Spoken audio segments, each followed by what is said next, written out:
We hebben met de minister vergaderd en de minister die heeft het gehad over de herintrede van de mensen in de bijstand, waar wij positief tegenover staan.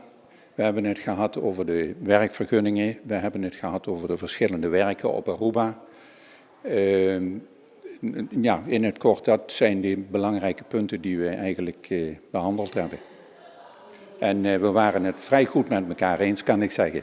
We hebben een aantal projecten die op het ogenblik bezig zijn of loskomen. Barcadera-haven, hospitaal, misschien Odense met de Green Corridor, Wattie Vos Boulevard.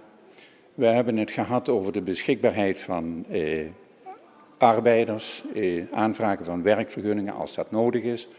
Aanvragen van werkvergunningen voor supervisors. En dat zijn zo de zorgen die wij hebben, ja. Dat er straks voldoende mensen zijn om deze werken te maken. Wij vinden het een positief idee. Het is natuurlijk goed als mensen die in de bijstand zitten herintreden. En onder bepaalde omstandigheden moet dat mogelijk zijn. Dus, en die gaan we verder nou bepraten en uitwerken en dan gaan we echt positief kijken of dat mogelijk is. Avevamo reunido con i rappresentanti di WAP aqui na Aruba, che è un settore sumamente importante per la nostra economia, a dimostrare nel 2003, 2004 e anni anteriori che il settore di costruzione aqui na Aruba sta a carga la nostra economia e il nostro sviluppo economico. Che è importante perché ha un buon contatto con l'organizzazione che rappresenta e trabalha in costruzione e dona di lavoro in costruzione.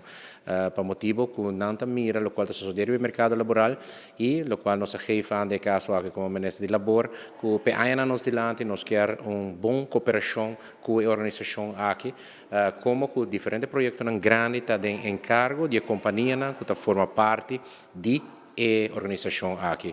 Nossa papel arriba é mercado laboral, que está é preocupação com o mercado laboral, também nossa papel arriba é diferente a aannemers of onderaannemers, que é subcontracten, que está agora contratador de companhia grande aqui, que hoje em dia mister cumpre com a wetketenaansprakelijkheid, qual a elevar bietjie mais é drempel para a companhia que não cumpre com belasting of com AZV of com AOV e controle ribe tipo de companhia aqui mister worden verscherpt.